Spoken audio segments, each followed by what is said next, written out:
Okay, so this is our reading group, continuing our reading of Neofinalism, and we're picking up from page 82 of the PDF.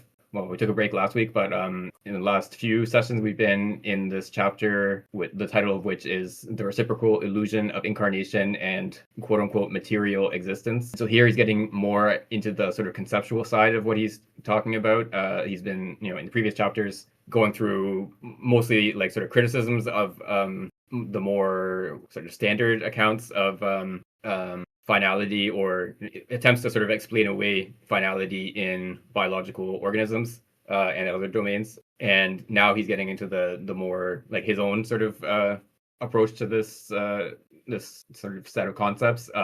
And the sort of basic dualism that he starts from is the duality between the I guess sort of mechanical operations of physical bodies. So you have, this body affects this other body and then produces a change and so on. So you can think of, there are many types of machines, but you can think of like I don't know, a watch or something that has little gears, and each gear is sort of producing a motion in another gear, or a lever or pulley, etc. All these sort of simple machines. So in this case, you can actually sort of see the operation of this machine. Each part of this machine is producing some effect in another part, and the sort of overall functioning of the watch to display time, for example, is a result of all the operations of all these different parts. So that's sort of like one domain of this, or one side of this duality.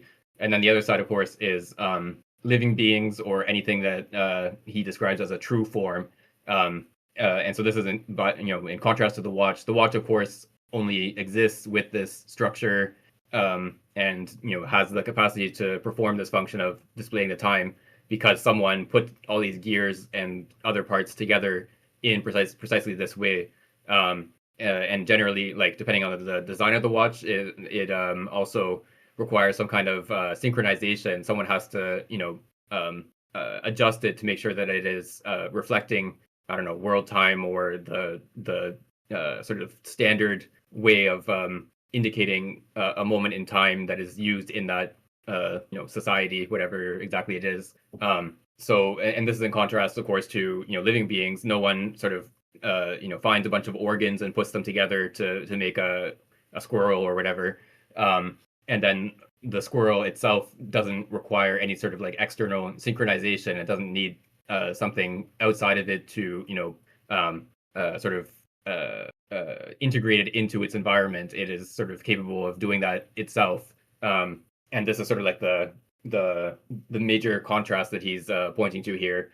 And so these, what he's calling true forms, include, of course, living organisms, but he also puts under that category atoms and subatomic particles, though he doesn't discuss that very much in this book.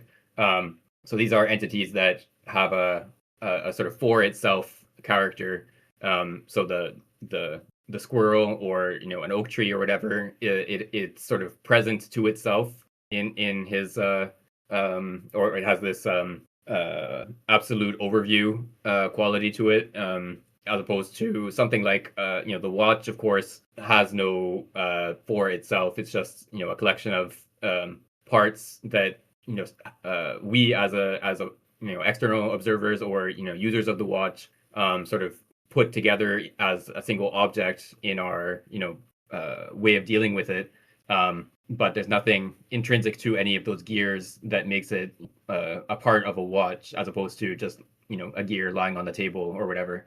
So this is sort of like the key distinction, is this sort of intrinsic for itself nature on the one hand, versus a kind of externality, I guess you could say, of these other non true forms. But this is also a kind of a relative contrast, because of course the gears in the watch are themselves composed of molecules and atoms and so on, that do have this true form, or this sort of for itself nature. And so when we sort of describe something as like an aggregate, or as not a true form, that is relative to a certain sort of scale or level. It's saying that when we look at the gear or the whatever other object as something that it does not have this intrinsic for itself quality.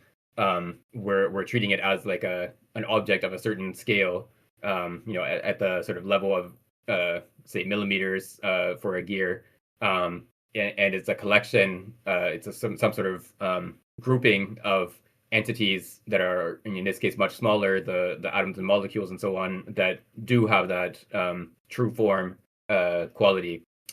In the cybernetics book, he talks about how his sort of like general schema of a machine is a pipe, and a pipe is something that takes some sort of aggregate of entities, so water molecules you can think of, for example, and changes the probability of the behavior of those sort of aggregate entities. So if you think of like a pump that's pumping up water out of a well, for example, if you just sort of have the pump sort of bare at the top of the well, it will just pump water. The water will just flow outwards in all directions. But then if you attach a pipe or a tube or something to the end of the pump, it will confine the flow of the water to that one direction that the pipe or tube permits. So you're taking this sort of the sort of distribution of probabilities of the direction of movement of each of these water molecules, and then you're sort of changing that distribution by putting this pipe there to make it much more likely that the water will flow in this one direction as opposed to all the other possible directions. And this is sort of like the general schema for what a machine is taking these aggregates which don't themselves have a true form, and then sort of imposing a form on them externally by changing the probability of their evolution in time. So like a gear by itself, whatever you can sort of impose any movement on it. You can spin it around and flip it and whatever. But then when you incorporate it into a machine, to a watch or whatever it is going to be attached in such a way that it can only rotate, at least insofar as the machine is not, damaged dramatically. So the gear, just on its own has many degrees of freedom in terms of ways that it can move. And then when you incorporate it into the machine, it has only 1 degree of freedom, just the rotation. And so this is generally what you do when you make a machine, is you take all these different components that could move in various different ways, and then by attaching them and connecting them in a certain, in the right arrangement, you ensure that those components are only capable of moving in the way that you want, and all the sort of combinations of all those movements brings about some effect that you desire for whatever reason. It could be powering a loom, or moving a train, or telling the time, whatever it is. But again, so this is like an external structure that is imposed on these aggregates that ensures that they only behave in this one sort of desirable way, as opposed to many other ways that would not produce that desired effect. So yeah, so there is this dualism in between the true forms and the aggregates but at a sort of more fundamental level, true forms are the only things that have a sort of intrinsic existence, and these aggregates exist only insofar as you are sort of viewing the whole sort of machine, or the whole object, or maybe another way to put it would be to say that the aggregate exists for an observer.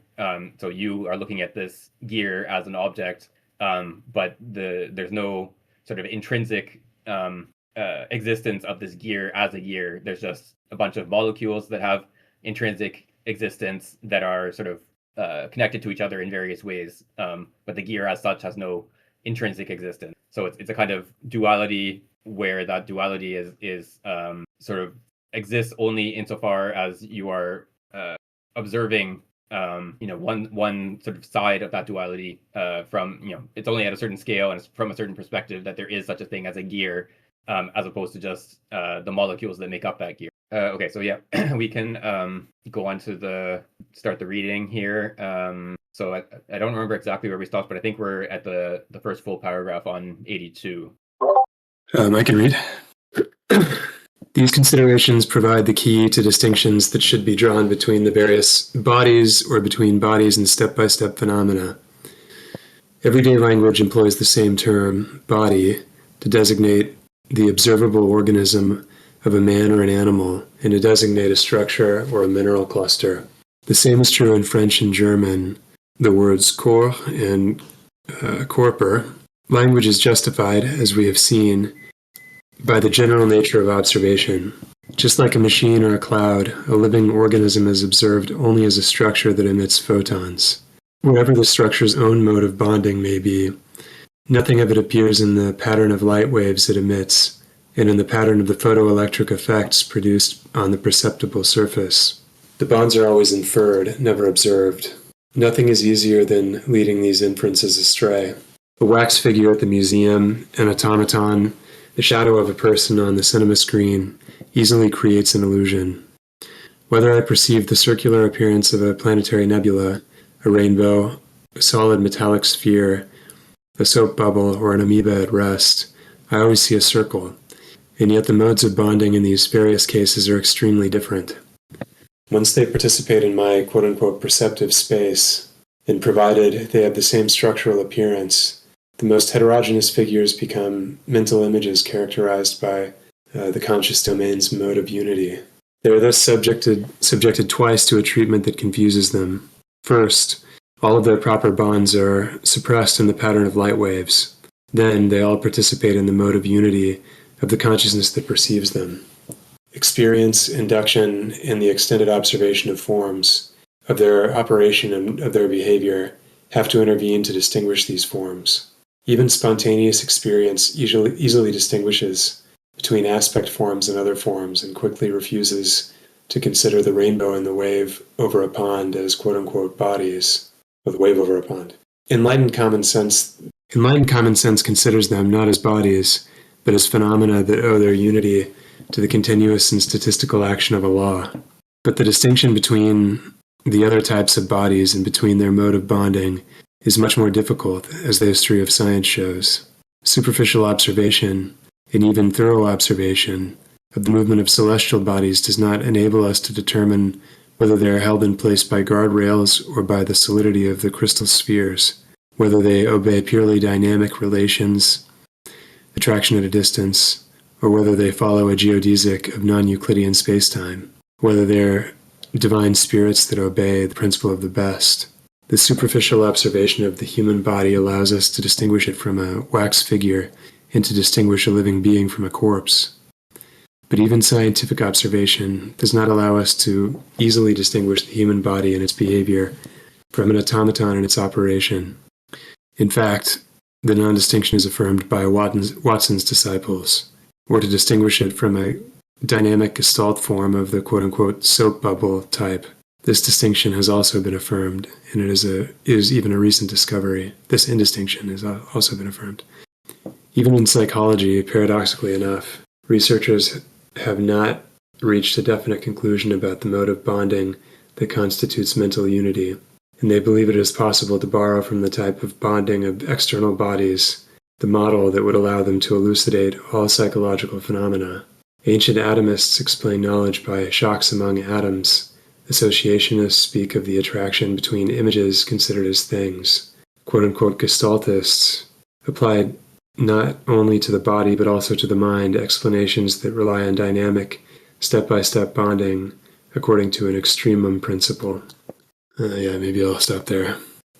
So what's interesting to me in this passage is this account of how the characteristic mode of form taking or of bonding of true forms is obscured by observation by another form in terms of the light waves that transmit the structure of the form, which are ignorant to the form itself, I guess, and in terms of the perceptual processing that happens in the visual system of a human observer, for instance, which in a very complex series of neuronal transformations changes the percept that arrives at the eyes pretty significantly. So this is the reason it's easy for us to become confused about the distinction between, something like a wax figure or a moving like an animatronic kind of machine and a human being, because at the level of superficial observation, at least, the form is similar.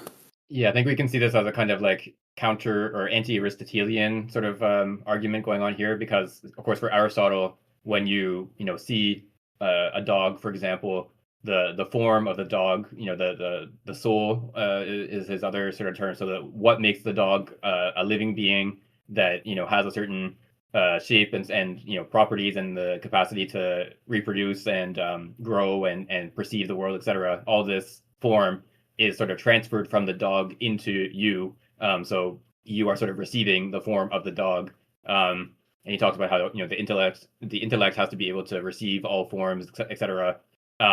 And he is pointing out here that perception is not a kind of receiving of forms in this sense, because the form as what makes the dog a dog is something very different than the sort of shape of the dog on your retina, or even the sort of extracted shape that you perceive visually.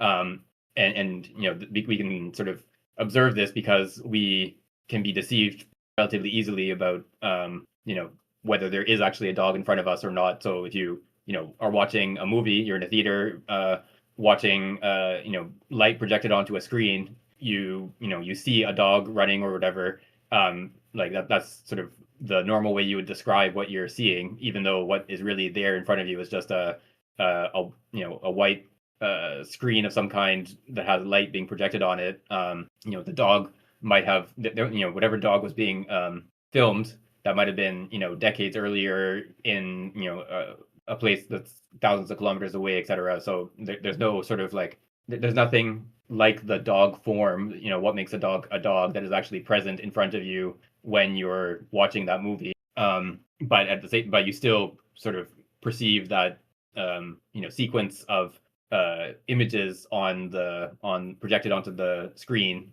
as a dog running. And so he points out that like if you look at like a very simple form, not something complicated like a dog, but a circle or a sphere, this could be produced by many different means. So a soap bubble, we've talked about before. This is like an example that the Gestalt psychologists pointed to, is where it takes on this spherical form just by minimizing surface tension.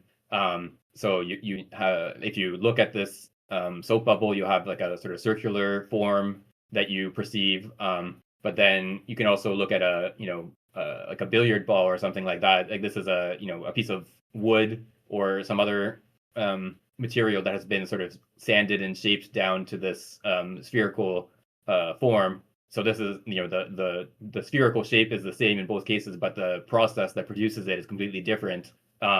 And yeah, so our sort of the fact that we perceive a sphere or a circular shape doesn't really tell us anything about like the actual production of that circular shape, or where that circularity comes from. And likewise, the fact that you perceive a dog-like shape or dogness or whatever doesn't really tell you anything about whether there is this dog form present in front of you in any way.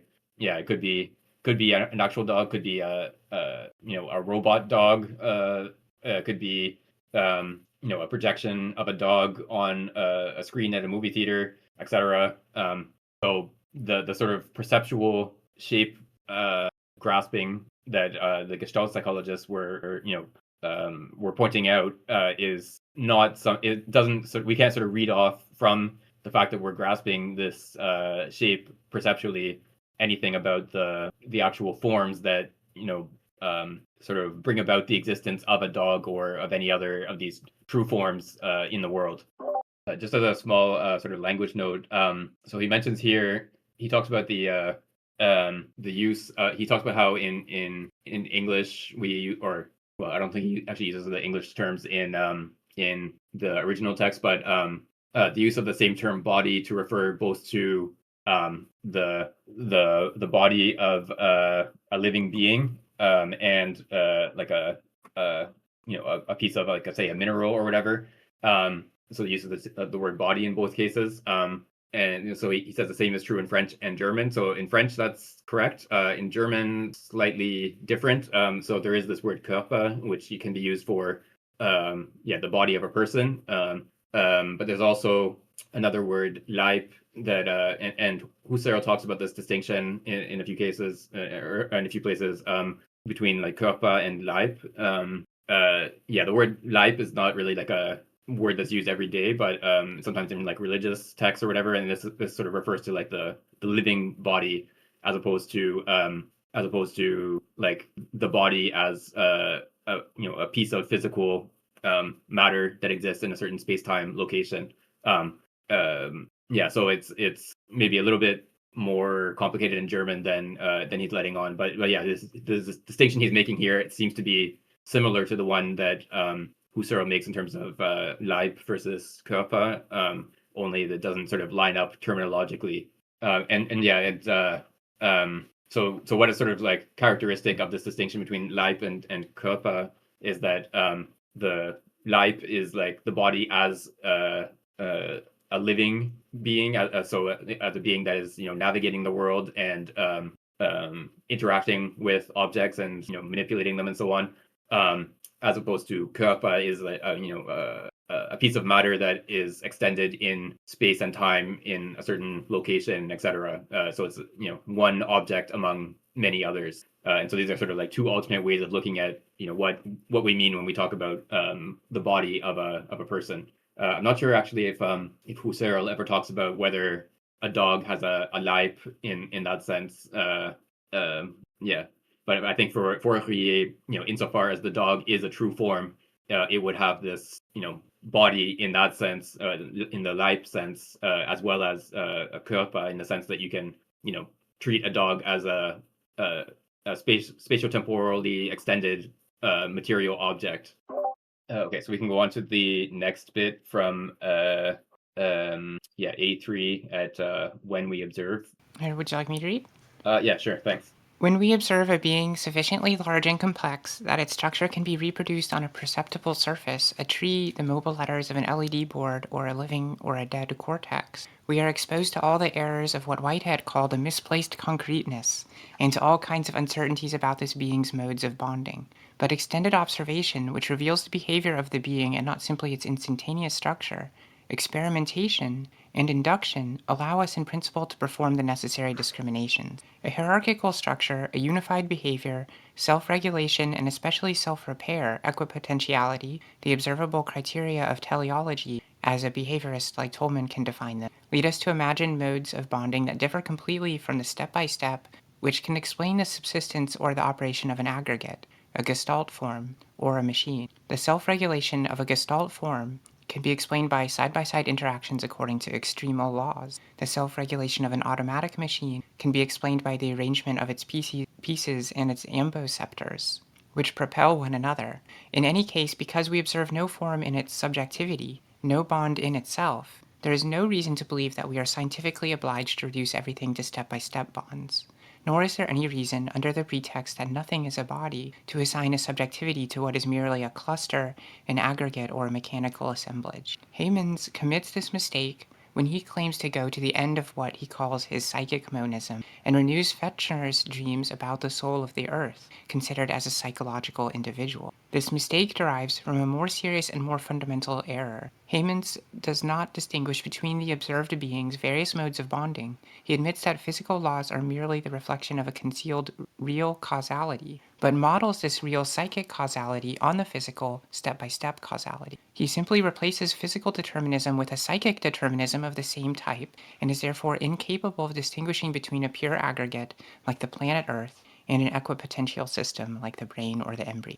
Here, I guess I'll go on. Let us imagine that A observes from above no longer a man B, but a large crowd of human beings marching in an immense procession on a congested street or gathered in the central square of a city. If A observes from a considerable distance, he may not know that he is observing human beings.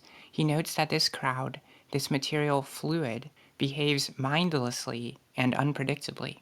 If the head of the procession comes up against an obstacle, the queue continues to advance and to squeeze against the head, producing a kind of pressure surge. If the head starts to walk again, a sort of wave decomposition gradually propagates towards the queue. If the crowd exits the central square, it flows frictionally through the available tissues at a calculable. In short, the laws of fluid mechanics account for the observed movements much better than the laws of individual psychology. At times, orders emitted by a loudspeaker modify the play of these altogether physical laws by acting directly on the conscious individual. A becomes aware of this error like the physicists who discover the primary laws beneath the statistical laws. Yet, by and large, the shape of the crowd is well determined by the fact that the movement of each individual is tied to the movement of others only step by step. And to this extent, it is not only useless but surely false to speak of a soul or a consciousness of the crowd, as if it existed as a distinct being capable of autoconduction and finality. A crowd of very intelligent men bears a striking resemblance to a crowd of stupid men, or even animals or molecules. This example shows that the negation of the body or of matter as a distinct entity does not entail the affirmation that an auto-subjectivity resides behind every object or phenomenon. The molecules that make up a cloud, a machine, or the earth can have a subjectivity as much as the humans who make up a crowd, but the crowd, the machine, the cloud, and the earth do not have one. Physical existence, in quotes, designates a mode of bonding between elements, not a category of being. If the interactions among the components are superficial in nature and propagate step by step, we will be fully entitled to speak of physical existence, even if each of the components is mental or intelligent. It is difficult to define at this point our concept of superficial interaction, because we have yet to define interaction in general, but we can tentatively think of a shock between corpuscles that retain their individuality, or an action of pure power or pure pressure between humans who treat one another as simple obstacles or simple means, without bothering to persuade one another, or who treat one another as a, quote, human material. Yeah, so I think here the bit about crowds I think is very helpful because this is sort of like his whole sort of account of what we mean by physical objects that don't have this true form character or the auto subjectivity, etc. He has various synonyms for it. This is a precisely a kind of crowd phenomenon. Like the whole Earth, for example, for him, of course, is not a living being. It's a collection of bodies of various kinds, some of which are living beings, but many of which are not. And it has this crowd nature. It's you can sort of, if you're doing sort of like I don't know, ocean physics, for example, you're studying these flows of currents and so on. Of course, there are many living beings in the ocean, plankton and krill and fish and whales, etc. But you can treat the whole ocean as just a sort of flowing of currents. They're affected by wind and the rotation of the Earth and the temperature differences from sunlight, etc. All these things in purely sort of physical terms, that you just have one water molecule affecting others. So of course, you're not going to model the ocean by adding up all these individual molecules. And so you can model sort of the flow of different currents in the ocean and completely ignore the fact that there are plankton and whatever living in that ocean. You don't need to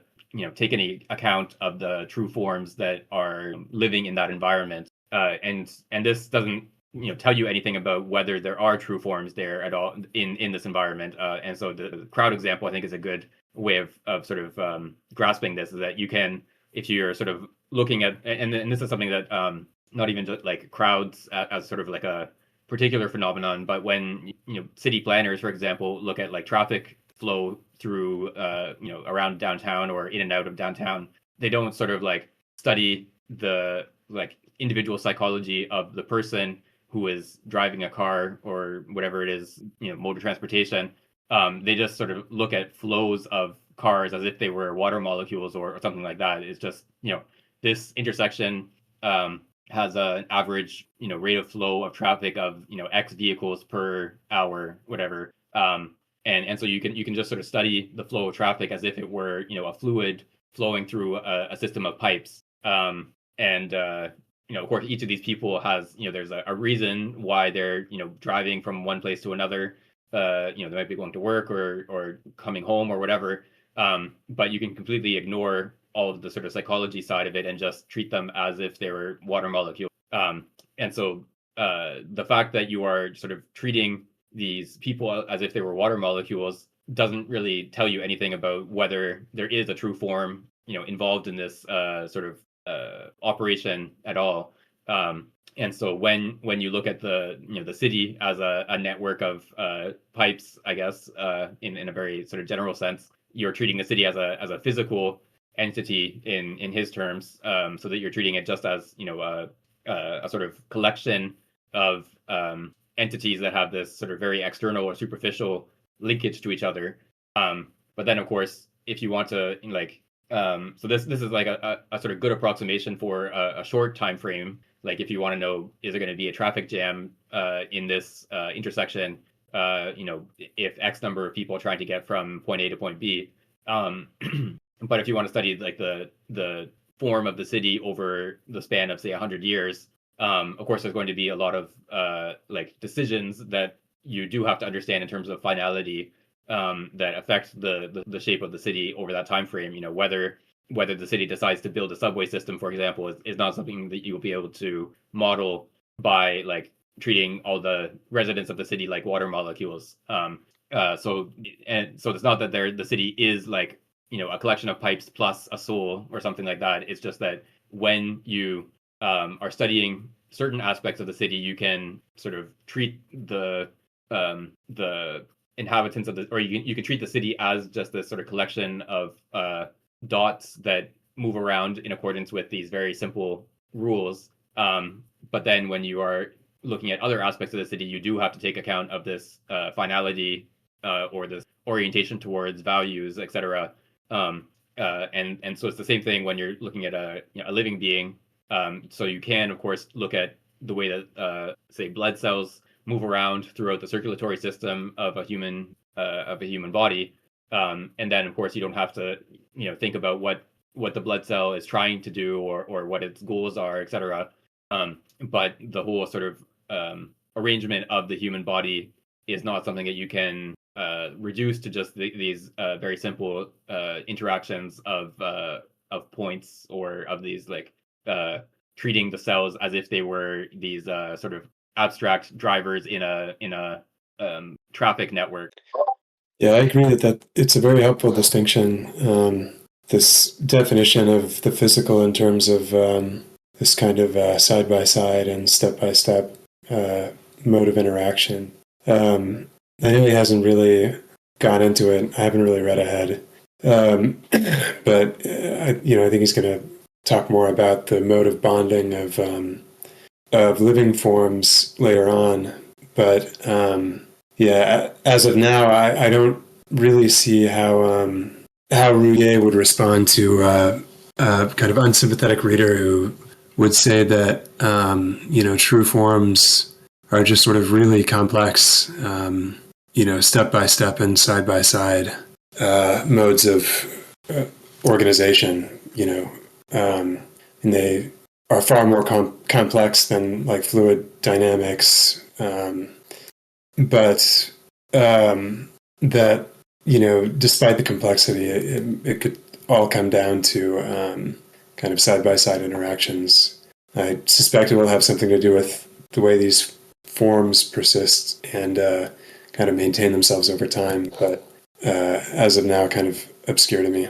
Yeah, I don't think he has like a sort of conceptual argument in this sense that would sort of refute that account, but I think what he would probably do is just sort of point to the lack of success in those types of explanations. And so like this type of approach would be something like saying that if you take the city traffic network sort of model, you're just sort of modeling the flow of traffic as if it were a fluid going through various pipes. If you just sort of like add in more variables and more complexity to this sort of model, you would eventually be able to like model the decision. Like if you just have enough sort of variables in your traffic flow model, you could eventually determine whether the city will build a subway system or not, which doesn't seem that plausible. That like the flow of traffic sort of spontaneously produces a subway system. Of course, the way that traffic flows might make the people living in the city more or less interested in building a subway system, but it does seem that there's like a different sort of order of explanation if you want to decide, or if you want to sort of explain why a city decides to build a subway system or not. And so likewise, in the case of like a living being, you can sort of model many of the processes that go on in the living being in terms of like the flow of fluids throughout the circulatory system is perfectly understandable in terms of like fluids flowing through a network of pipes or some sort of similar very simple system. But the sort of overall arrangement, the fact that this organism is structured in such a way that it has a circulatory system in the first place is not something you can sort of plausibly explain in terms of these very simple sort of interactions of parts. And so like it's a difference between like looking at the body after it's already formed and seeing how it functions and distributing different chemicals throughout the circulatory system, for example. And then on the other hand, looking at how that body forms in the first place. I think it's that's sort of the distinction here. So like in the case of the city, of course, you can look at the city as it exists at a certain point in time. I mean, a city doesn't have a sort of trajectory, like a life trajectory in the same way that a living being does. And this is probably part of what makes the city not a true form in Ruyer's sense. So the city isn't sort of like directed towards a mature stage, even though there's sometimes people talk about like a life course of a city, but there is really no sort of like form that the city is striving to achieve. And cities can a city might persist for thousands of years, or it might be built up and then disappear when whatever industry that it was sort of founded around disappears, etc. But yeah, so the you can look at the city as it exists at a certain time and see how the flow of traffic, or say you can look at the electricity network, or the flow of drinking water, etc. You can look at all these different flows that make up the interactions of the sort of make up the life of the city in a sort of narrow time frame, say like over the course of this 1 year.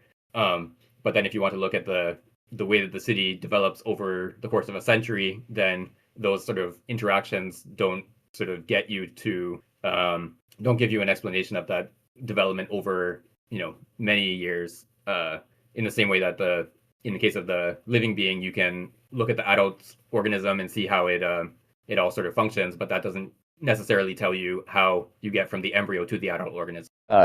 It's like these are all sort of different forms of Zeno's paradox, where you can quantify or break it up into smaller and smaller discrete units, but you're still just kind of approaching the limit of this explanation, and ultimately you can't describe this in these the discrete explanatory ways, I suppose. Yeah, that might be maybe a sort of Bergsonian take on what he's doing here.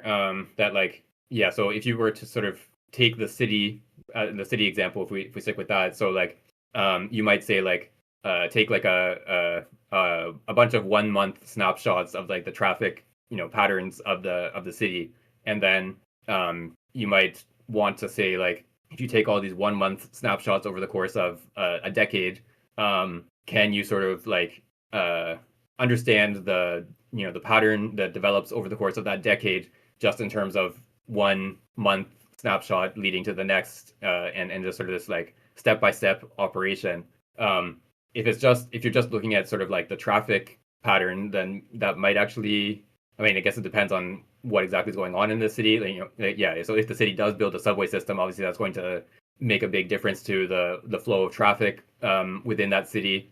And that's something that might emerge over the course of the decade that you're looking at. And this is something that you wouldn't be able to sort of just looking at 1 month snapshot and then sort of extrapolating to what the next month would look like. You wouldn't be able to sort of predict that in say January of this month the subway system came online, and then the whole like pattern of traffic flow changed dramatically. so yeah, like that is maybe one sort of way of looking at it, that like you can't sort of reduce the overall evolution of the city over the course of that decade to just the 1 month snapshot to the sort of leading into the next one. But I think he's not only talking about like the sort of irreducibility of these sort of temporal snapshots to the sort of continuous development that is occurring. He's also talking about, I mean, the city is maybe a little bit of a misleading example because, as I was saying before, the city doesn't have a true form in the way that a chicken or an oak tree does. The city has no sort of like adult state that it's sort of striving to achieve. It doesn't reproduce in the way that a living organism does, etc. So it's a little bit different. But in the case of, say, if we turn to like a chicken developing out of an egg, you can sort of look at one sort of temporal snapshot of the development of this egg into the chicken, and then sort of try to extrapolate what the next one is. But the sort of overall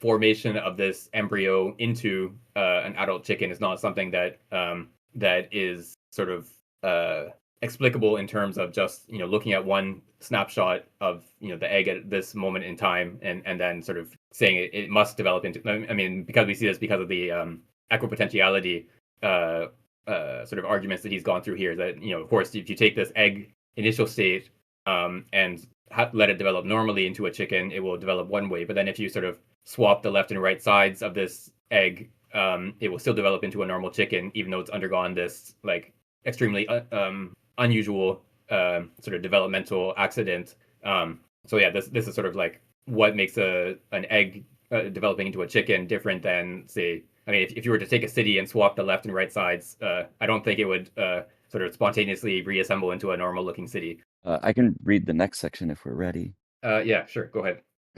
Okay, page 85.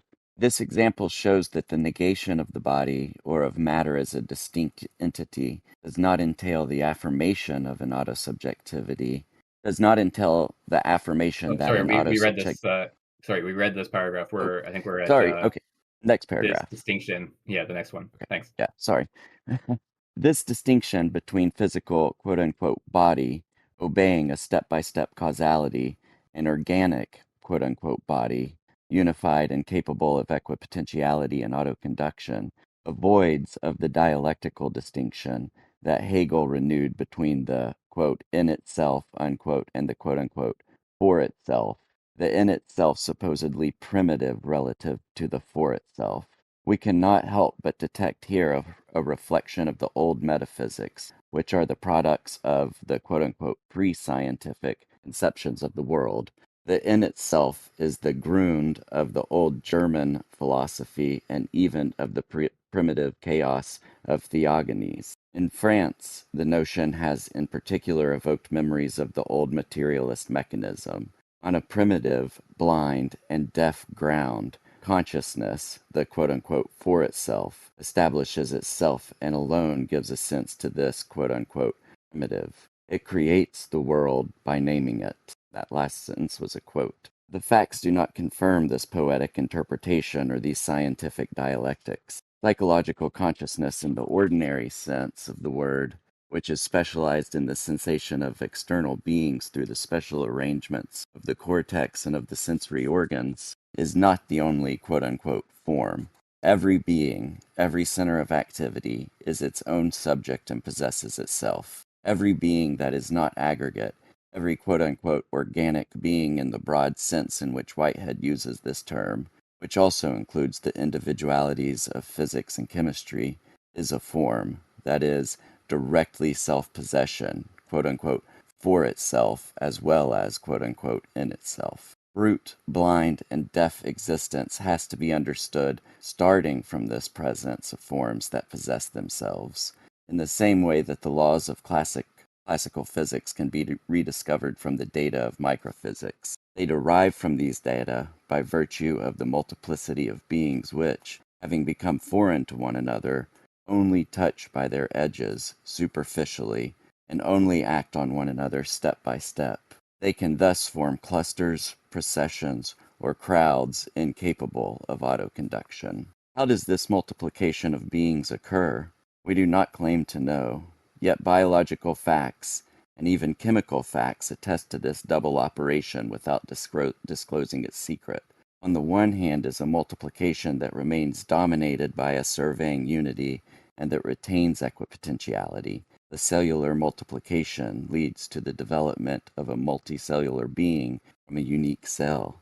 On the other is a multiplication that leads to a multiplicity of being, the vision of reproduction, schizogenesis, the vision of protozoans, meiosis, and sexed animals, etc. To be sure, the multiplicity of beings is not absolute. The beings thus reproduced and separated are not worlds totally foreign to one another. The individuals of the same species can be reunited, not only indirectly through sexual union of gametes, but directly in certain cases, autogamy, fusion of two adjoining eggs, etc. But they nevertheless escape the dominance of a superior unity. They escape it enough to fight among themselves or to push one another as foreign bodies. Already during the cellular multiplication of development, a certain alterity appears from one cell to the other. The equipotentiality is largely distributed. The quote-unquote proper body of a multicellular of a man appears to it as its body, but all the same as a body, despite the intimacy of possession. In the cellular multiplication of reproduction, alterity is more complete. The individuals of the same species are strangers who can most of the time only touch one another superficially or treat one another as obstacles. Even identical and Siamese twins fight and beat each other, although an insignificant circumstance probably transformed what would have been a quote-unquote proper body into an quote-unquote other body.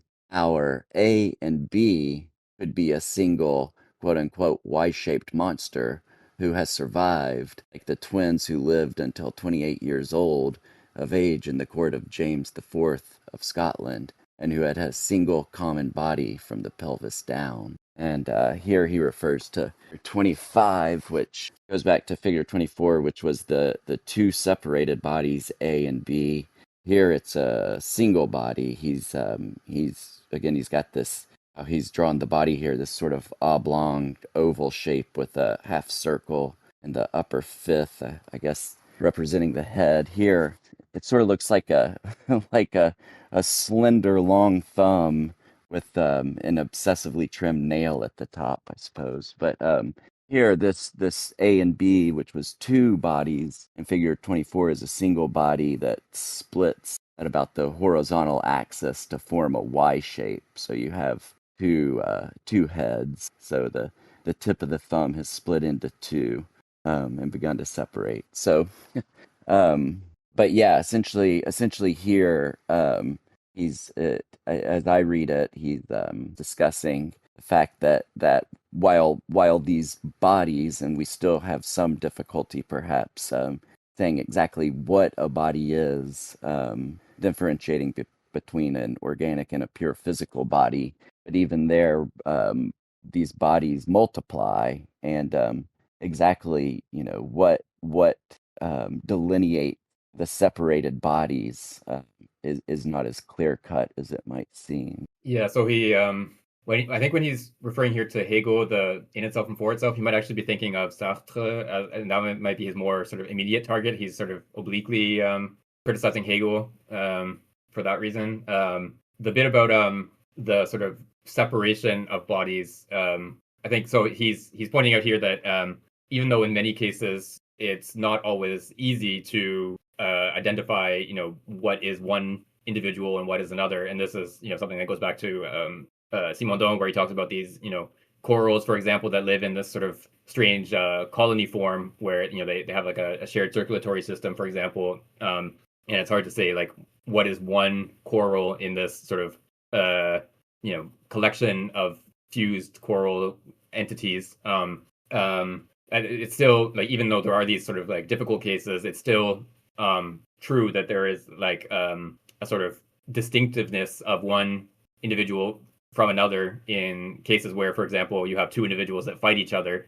And this is actually kind of a Hegelian sort of argument as well, because he talks about how animals distinguish themselves from each other by means of their claws and teeth, like that, actually by fighting each other. Um, and so he points out that this is not sort of it's not that there's some sort of like intrinsic like individuality essence of these entities that is distinct from each other, because you can have identical twins that of course are genetically identical to each other and are just sort of like the fact that there are two people instead of just one person is a sort of accident of develop. It's the result of an accident of development where the embryo, the fertilized egg, split at some point early enough that it was able to develop into two um, fetuses instead of just one. But these two identical twins can actually fight each other, and probably will if they grow up together, given the way that kids are with each other. So at some point they will fight each other. So you have these two genetically identical organisms that are treating each other as separate from each other, as distinct individuals, insofar as they're fighting. Yeah, so there's a clear distinction between own body, like myself on the one hand, and other body, or other person on the other hand. Even though that in some there are these sort of problem cases, conjoined twins, of course, are the sort of one of the more difficult cases of how do we say, it's hard to determine what we mean by own body in this case. But yeah, even though there are these problem cases, we can still, in general, make a clear distinction between own body or self on the one hand and other body or other entity on the other hand. Yeah, so this distinction between own and other is more fundamental for Ruyer, like the sort of self-possession or auto-subjectivity, etc., that is characteristic of oneself is primary, and then the distinction with some other entity is secondary for him. And this is why he's sort of distinguishing what he's talking about here from like a sort of Hegelian idea of like separating off from separating off from a greater unity or something like that.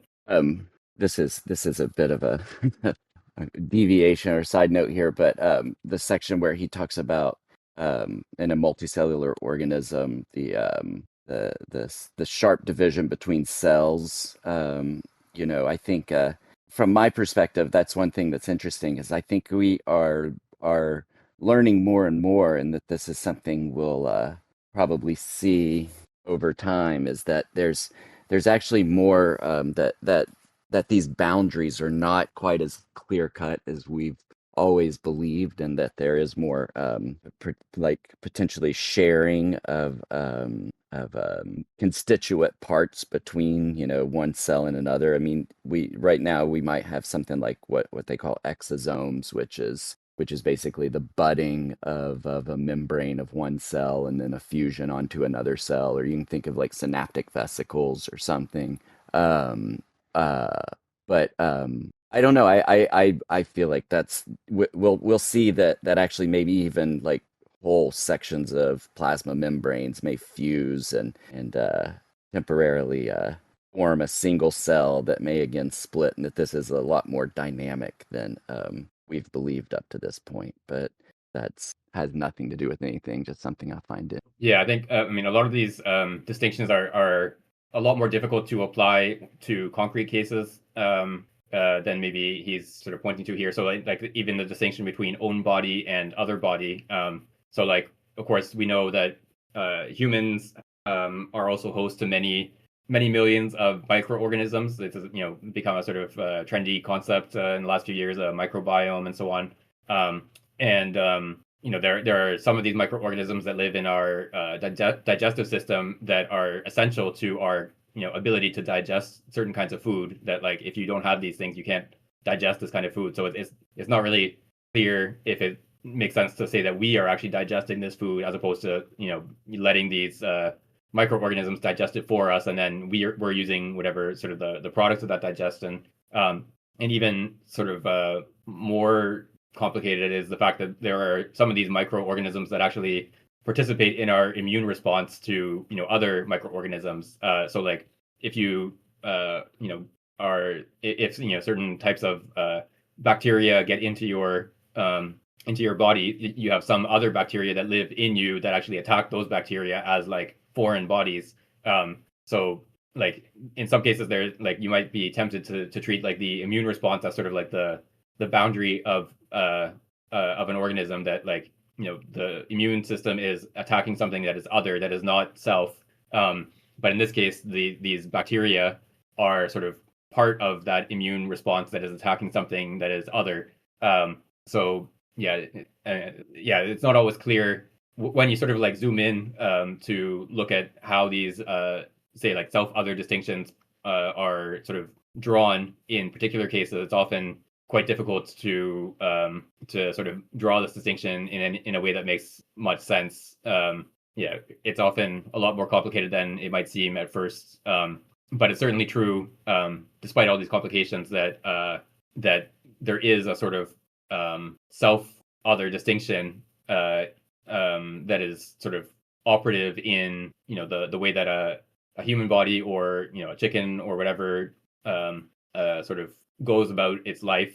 Even if when you zoom in, that distinction becomes pretty fuzzy in many cases. And actually, maybe even a more complicated, like not even at the level of like multicellular organisms, but even of course like eukaryotic cells. Humans of course are eukaryotes. They are the product of this ancient sort of symbiotic relationship between organisms. That this is why mitochondria within our cells have separate DNA than the nuclear DNA. That at one point, probably billions of years ago, one microorganism enveloped another, and then they sort of grew into this sort of joint organism. So this sort of self-other distinction, yeah, exactly. This is sort of the Margulis account. But yeah, so this sort of joint organism sort of became this lineage that persists over many billions of years, and is now sort of forms of this kind of individuality, but it comes out of these two separate lineages that converged into this, or converged is maybe the wrong word, but like where one lineage became sort of a component of this fused lineage that persisted afterwards.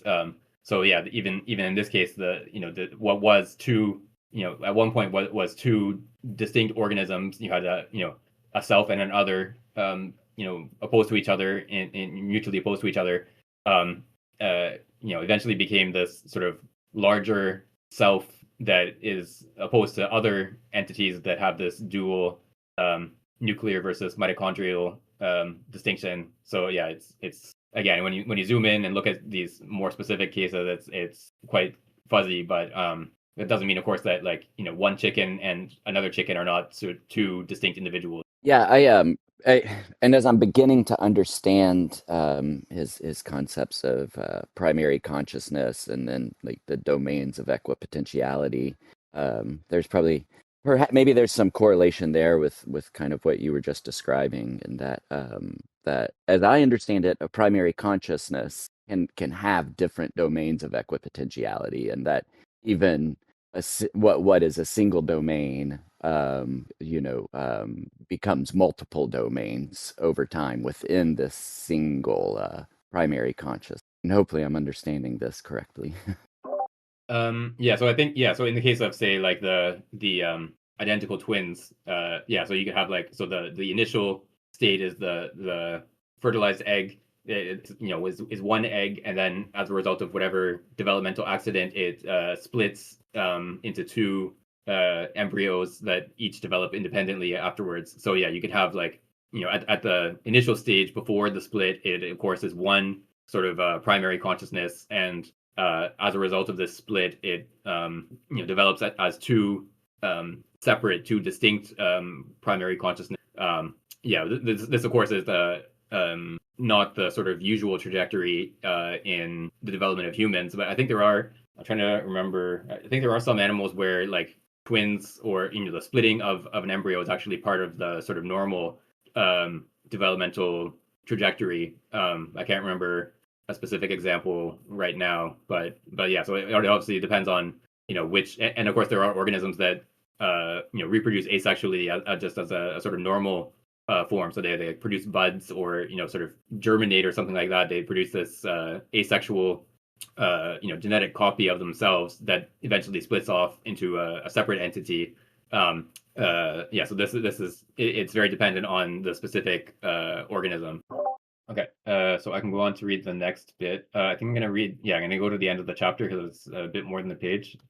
Okay, through the multiplication of reproduction, the quote-unquote for itself of each after division, I think there might be a word missing here, of each organism, say, after division, is enclosed in a kind of impermeable shell and is only interested in others in exceptional cases. Only the quote-unquote shells act on one another. The multiplication of reproduction is not a purely biological phenomenon. Because the tiniest bacteria can only be composed of a small number of large molecules, the multiplication of bacteria necessarily looks like a multiplication of molecules, as in catalytic effects, in a true chemical quote-unquote reproduction.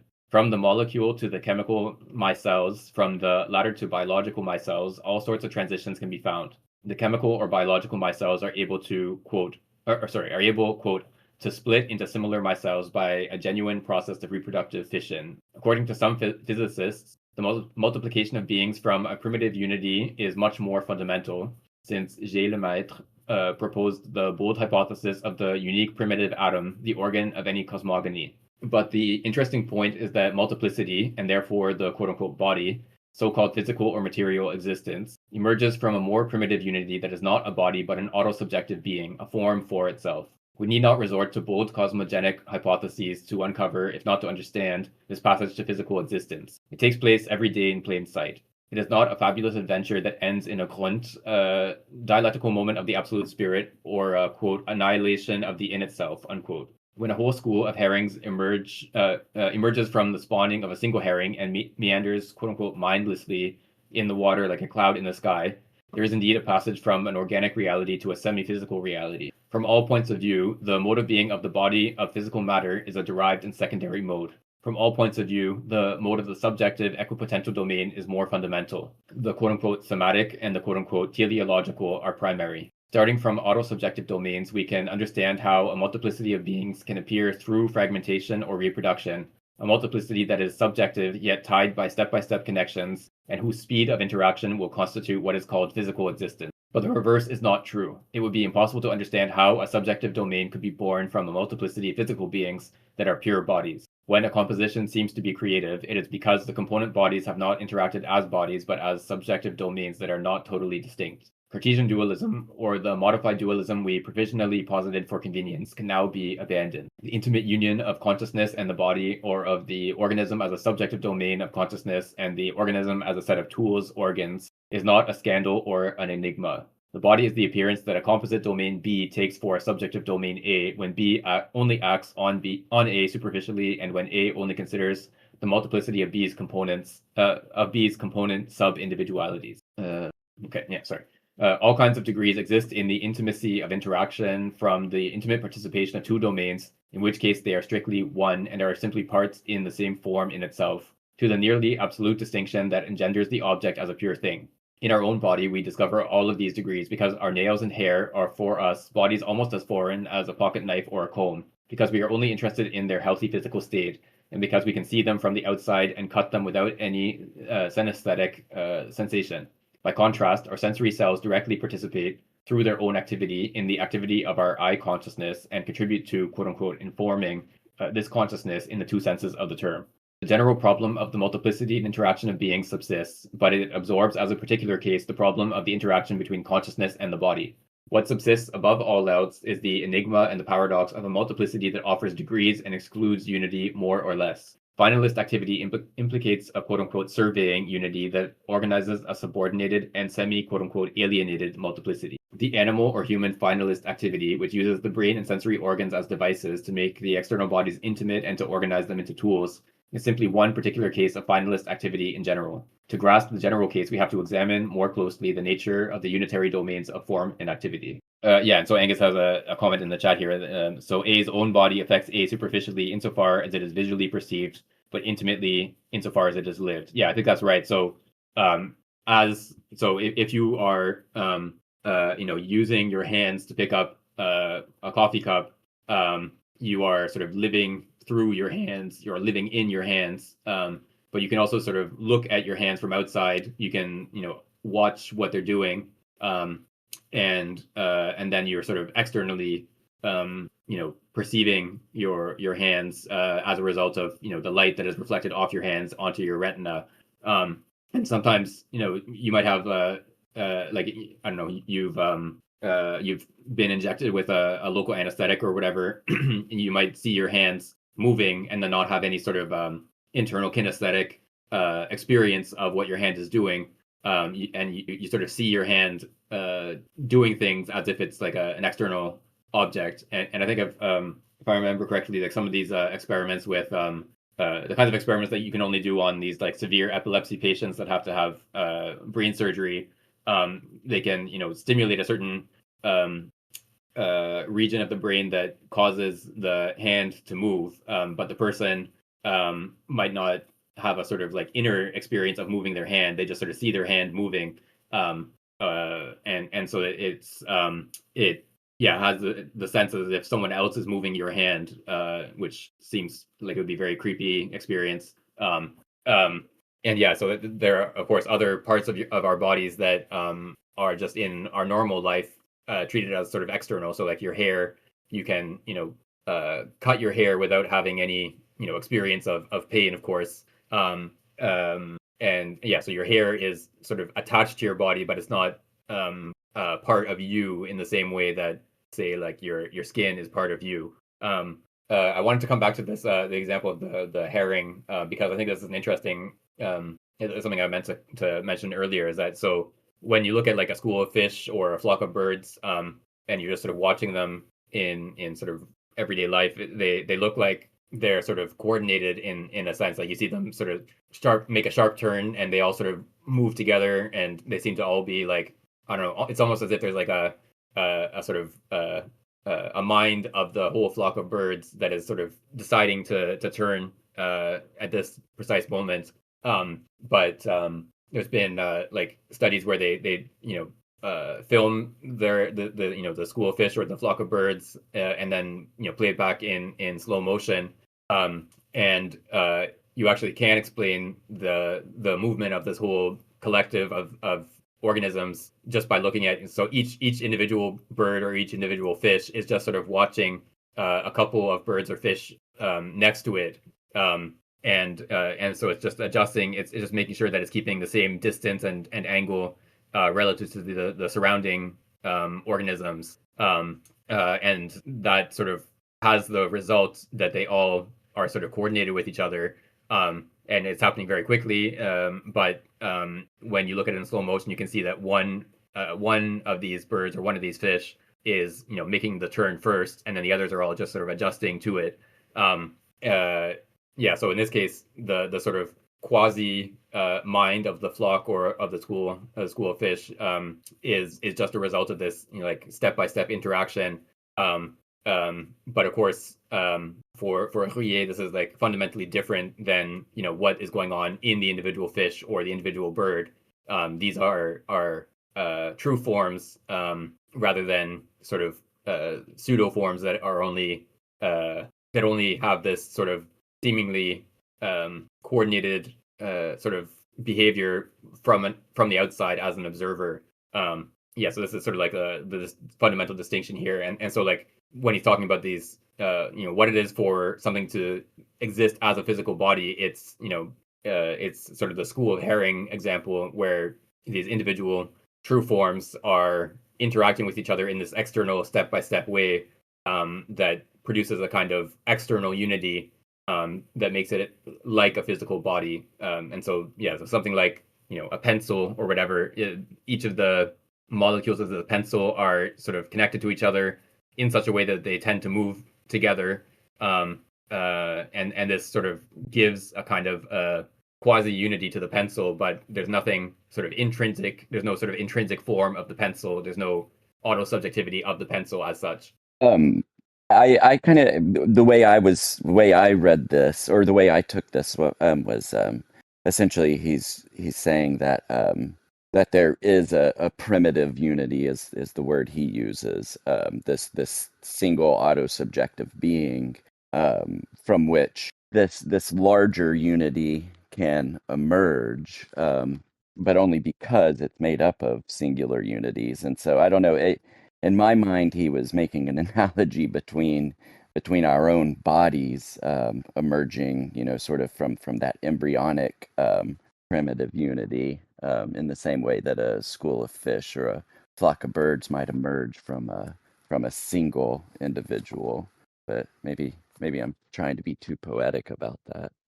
Yeah, so I think the distinction here, of course, so the school of herring has this external coordination. So each individual fish is watching the fish around it, and keeping a set distance and angle in relation to these other fish. But there's no overall form of the school of fish in general. It's like if one of these fish gets eaten, or whatever, doesn't follow the others for whatever reason, it swims off in its own direction, the whole school of fish will sort of continue to do its normal school of fish thing without sort of noticing that is missing one of these fish. Whereas, of course, in like a human body, or the body of one of these fish, missing a fin or whatever, missing some part of that whole is a significant difference that could potentially be fatal. Exactly. The school of fish doesn't survey itself. It's an external aggregate. So each of these fish is connected to, say, 3 or 4 of its neighbors, but there's nothing that has a sort of grasp of the school of fish as a whole. And so in the body of each of these individual fish, there are many phenomena that have this school of fish sort of character. So, like, each blood cell in the fish's circulatory system is only interacting with a few neighboring blood cells, and, say, like the walls of the veins and arteries and so on. It just has a sort of step-by-step interaction. But the fish, despite, even though it sort of uses these, it sort of has all these machines, or these tools within itself, it is not itself just a collection of machines. Or not just it's not just a school of fish. The fish has a unity, or is a unity that is distinct from the collection of component parts that make it up. Yeah, this too was a helpful for me to kind of try to get my arms around the distinction between aggregates and true forms for Ruyer, and the herring example, like you mentioned, that we can, like in the case of the table or a pencil, each molecule has something analogous to this absolute domain of self-survey that's in some sense like a fish keeping an eye on a couple of other fish, or swarm behaviors in other animals like mosquitoes, for instance. It's very difficult for me to imagine what that might be like at the kind of molecular level, but yeah, it's consistent. I guess analogically, it makes sense that you could kind of account for the way things hold together by positing these absolute domains at some constitutive level in any true form or aggregate. Yeah, so like at the molecular level, like you can talk about like there are like chemical bonds, for example, that make up this molecule, and then one molecule can interact with another one, and then it undergoes various transformations, and this is like basically the whole discipline of chemistry is dealing with. But so when you look at, say, the pencil is essentially a school of fish, except that the fish in this case are very simple, or are much less complicated than like a real fish. It's just a molecule that has a very narrow range of behaviors that it's capable of doing. It can interact with other molecules in various ways that are very predictable in terms of the composition of each molecule, whereas a fish has many more different types of behaviors that it can perform, and maybe is harder to predict. So like a pencil is essentially a school of fish, in that the each molecule is interacting only with a handful of surrounding molecules that constrain its behavior, so that if you say pick up the pencil, there's like force that is transmitted in such a way that all of the pencil holds together and remains relatively rigid. You can pick up the pencil as a sort of independent object. It doesn't sort of like melt in your hands when you try to pick it up.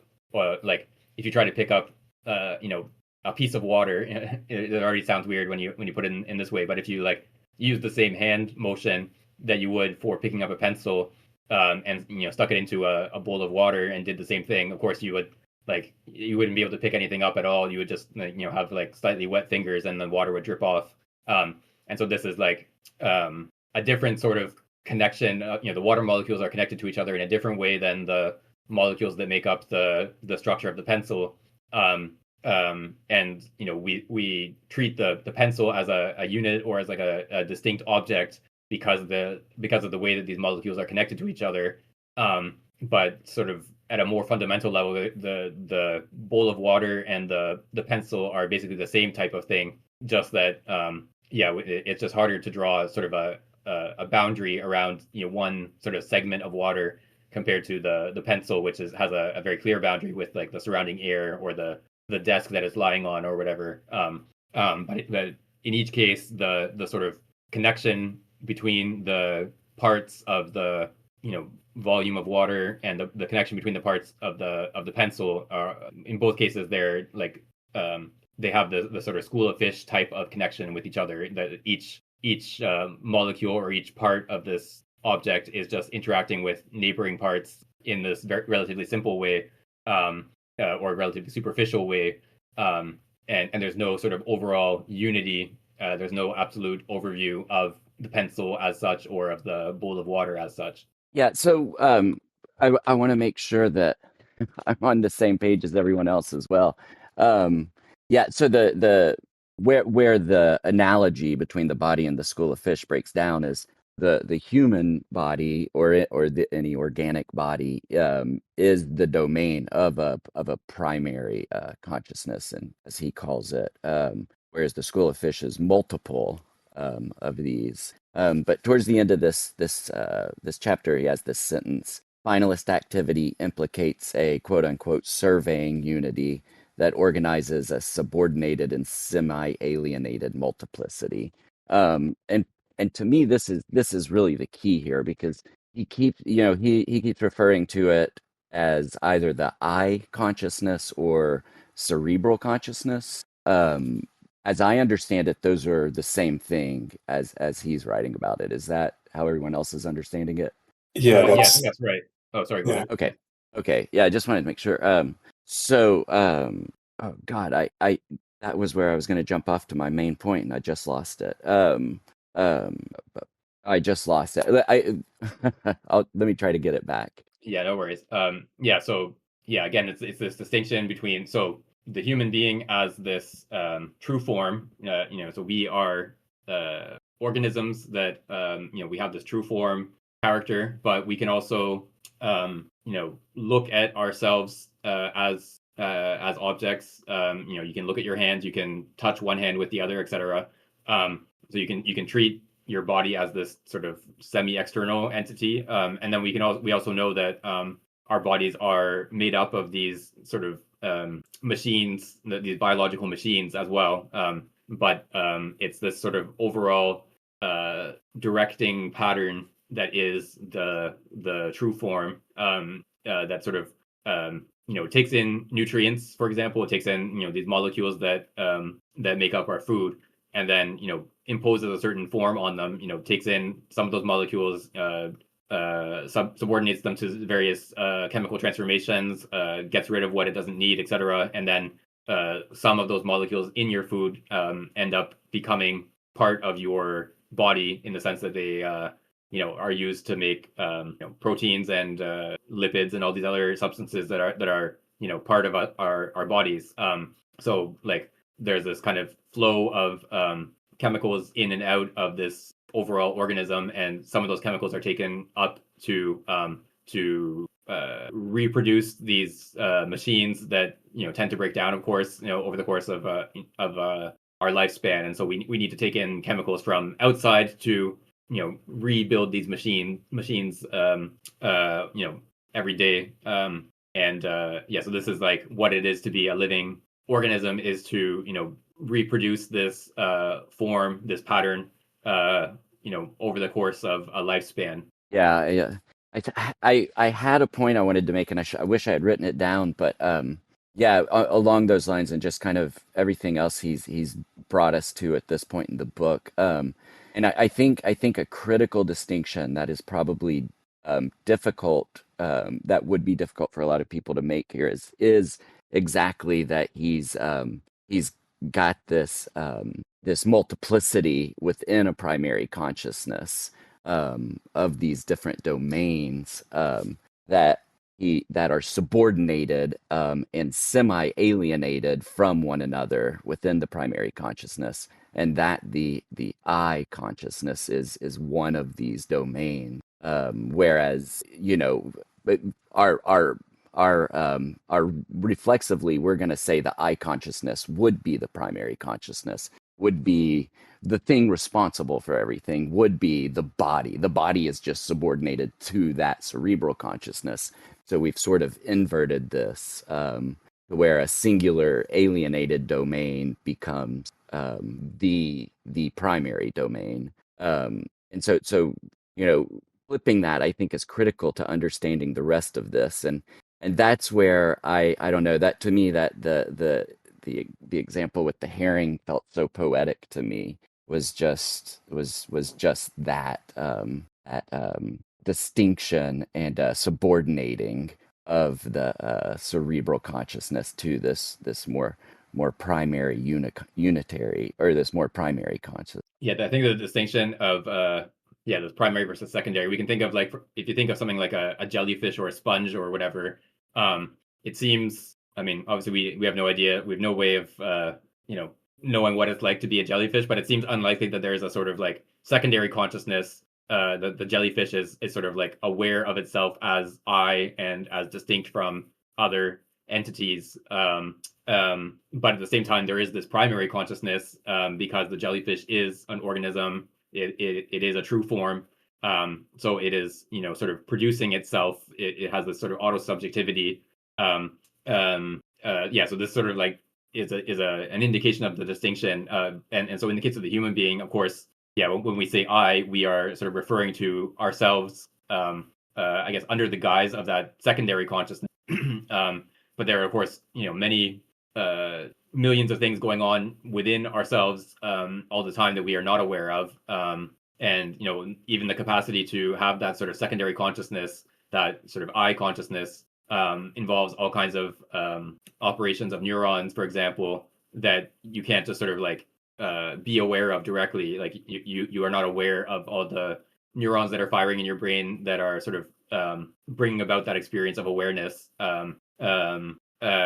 Yeah, and so the secondary consciousness is precisely secondary in the sense that all the there's many other aspects of what is going on within you that are not sort of present to you as a person, as an I consciousness. And he talks about, I think, in an earlier passage, how this I consciousness is primarily sort of oriented towards the external world. So like what you're primarily aware of is the objects around you, and then of course one of those objects is like parts of your body that you can see, for example, your hands or whatever.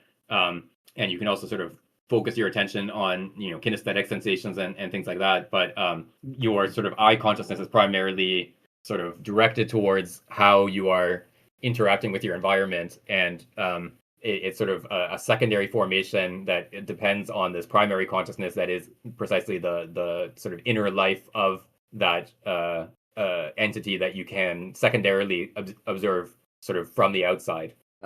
Just my own observation of this book, and kind of going back to a comment 61 made earlier in the chat. It's just he's come about this. He's gotten to this point in just such a kind of a dry, matter of fact way, But now you're starting to see all of these other things emerging from his the philosophy he's laying out here that is deeper and starts to tie in with more of those conceptually difficult things and other thinkers. And I don't know, I find it really interesting that in a lot of the stuff I've been reading over the last several years, I feel like I'm seeing things start to come together in Ruyer's writing with some of these other things, but he's gotten to it in such a like a more direct, like I said, matter of fact way. It's fascinating. Okay, yeah. So I think we can stop here since we are at the chapter break and we're approaching the end of our regular time frame anyway. So okay, yeah. So thanks everyone. Yeah, this is a cool part of the book. So yeah, thanks for your coming out. Thanks for your contributions, and hope to see you next time. Thanks, everyone. See you next week. Thank